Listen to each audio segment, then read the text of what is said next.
शैतान बहू। शैतानी ऐसी चीज है जो एक बार घुस जाए तो निकलती बड़ी मुश्किल से है। रीमा जी की बहू बिन्नी बहुत शांत मिजाज की थी, ना किसी से ज्यादा बात करती और ना ही किसी से ज्यादा मिलती जुलती। वैसे बहू अच्छी है, ज्यादा लपड़ तपड़ में नहीं रहती, कम बोलती है, कम सुनती है। नहीं तो पड़ोसन की बहू सारा दिन घर के बाहर लोगों का जमावड़ा लेकर खड़ी होती है।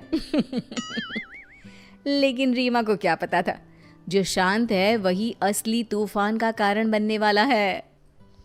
माँ, मेरा शेविंग ब्लेड नहीं दिख रहा है, न जाने कहाँ चला गया। तभी ससुर की जोर से चिल्लाने की आवाज आती है।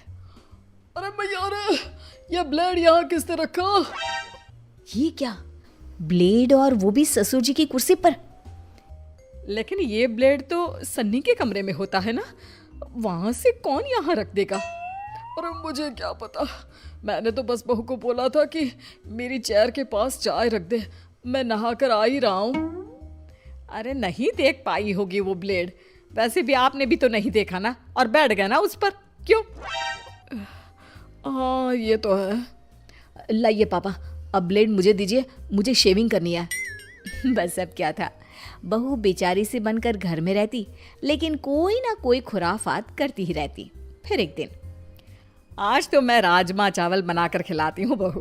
वो क्या है ना, सन्नी को मेरे हाथ के राजमा पसंद है, तू खड़ी होकर देखना कैसे बनता है, ठीक है ना? लेकिन मुझे तो आता है राजमा बनाना मम्मी जी, मैं भला क्यों सीखूं? अरे चुप रह, सुना नहीं मैंने क्या कहा? सन्नी को मेरे हाथ के राजमा पसंद है इसलिए। ठीक है माँ जी, कल को आप मर जाती हैं तो कम से कम मैं उन्हें आपकी कमी तो नहीं होने दूंगी। चलिए आप ये राजमा बनाना मुझे सिखा ही दीजिए। ससुर सास बहू की बात सुन रहे थे, वो बहू की बात पर जोर से हंसते हैं। रीमा, दो जवाब बहू की बात का। हाँ जी, तो बात यह है कि सास इसलिए बहू को नहीं सिखाती कि वो मर जाए तो बहू बेटे को माँ की कमी महसूस ना होने दे, लेकिन मैं तुझे इसलिए सिखा रही हूँ क्योंकि अब से मैं आराम से बैठा करूंगी और घर में तू राजमा बनाएगी, समझी? बहू को सास की आराम परस्ती वाली सोच पर गुस्सा आ जाता है। बड़ा ये आराम करे, ये मलाई खाए, ये पार्टी करे, और मैं नौकरानी। अब बताती हूँ कि कैसे बनता है राजमा। सास तो राजमा बनाकर चली जाती है, बहू जल्दी से खुद किचन में खड़े खड़े ही खाना खाती है और फिर बचे खाने में ढेर सारा मिर्ची पाउडर डाल देती है। मेरा तो पेट फुल, अब पता चलेगा कैसे बनता है राजमा। सन्नी आता है और माँ प्लेट में बेटे को खाना देती है, लेकिन ये क्या, जैसे ही वो खाना खाता है, माँ पानी, पानी नहीं, चीनी, अरे चीनी भी नहीं, रसगुल्ला, माँ रसगुल्ला दे दे, बहुत तेज मिर्ची डाली है। हैं, ये क्या हो गया, मैंने तो थोड़ा सा मिर्च पाउडर डाला था। तभी दिखावा करती बहू भी वहां आ जाती है।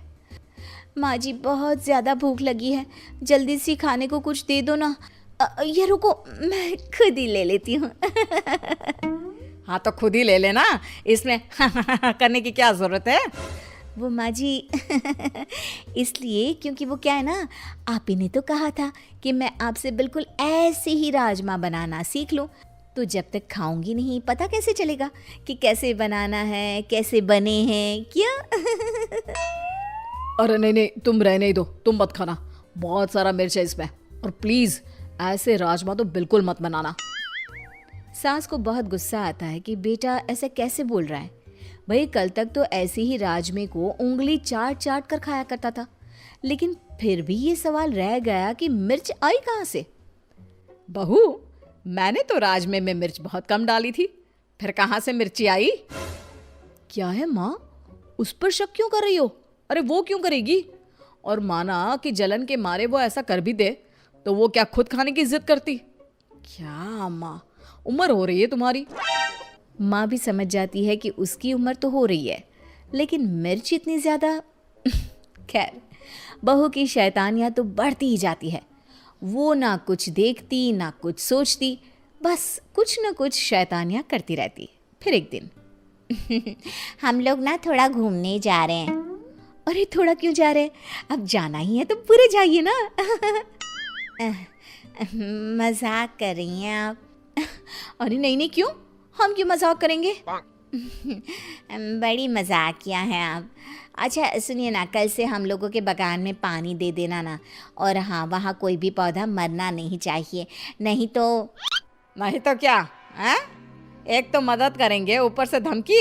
अरे ना जी ना, ये बर्दाश्त नहीं होगा।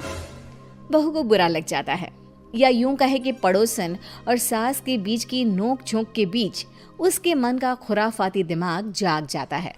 फिर अगले रोज पड़ोसन के घर जाकर बहू सारा बाग तहस नहस कर देती है, गेट के अंदर गाय छोड़ देती है और सारे गमले तोड़कर घर जाकर सो जाती है। हे भगवान, अपने घर का काम कम है, जो पड़ोसन नई ड्यूटी देकर गई है उनके पेड़ों को पानी डालने की। अब तो होगा बवाल पूरा वाला।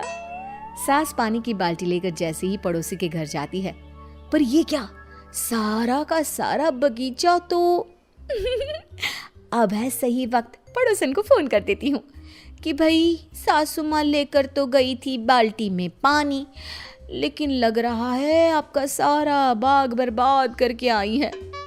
बहू पड़ोसी को फोन कर देती है, वो सारा दोष सास पर लगा देती है और फिर, आपने तो कल ही देखा था कैसे सासू माँ ने आपको कहा था। वैसे सासू माँ को ना ऐसा नहीं करना चाहिए था। हाय रे, रीमा ऐसी निकलेगी मैंने तो सोचा ही नहीं था। ये तो बहुत गलत बात है रीमा जी की। मेरा तो सारा बाग ही बर्बाद कर दिया। आती हूँ तब खबर लेती हूँ तेरी सास की। हाँ हाँ आंटी जी, और क्या, लेकिन ध्यान रहे मेरा नाम ना लेना। वो क्या ना, मुझे तो उनके साथ ही रहना है, मैं तो बस आपकी शुभ चिंतक थी तो बता दिया। हाँ बेटा, उसकी ज़रूरत ही नहीं पड़ेगी। लेकिन ये क्या, 2 दिन बाद पड़ोसन जब रमा के घर में आती है तो पूरे गुस्से से लाल होती है। मज़ा आ गया, आज तो सासू माँ की ऐसी की तैसी होना तय है। लेकिन ये क्या, पड़ोसन तो सास को छोड़ बहू को खूब डांटती है। अरे क्या हो गया, आपका बाग खराब था तो मेरी बहू पर गुस्सा निकालने की जरूरत क्या है? वाह, बहू फोन करके सास को फंसाती है और सास बहू को बचाती है। बहू को अपनी गलती का एहसास तो हो रहा होता है, लेकिन पड़ोसी को बहू का खेल कैसे पता चला ये सोचकर वो हैरान होती है। मेरे घर में सीसीटीवी कैमरा लगा है, समझी? मुझे तेरा खेल तभी पता चल गया। बहू, तुझसे ये उम्मीद नहीं थी, मुझे माफ कर।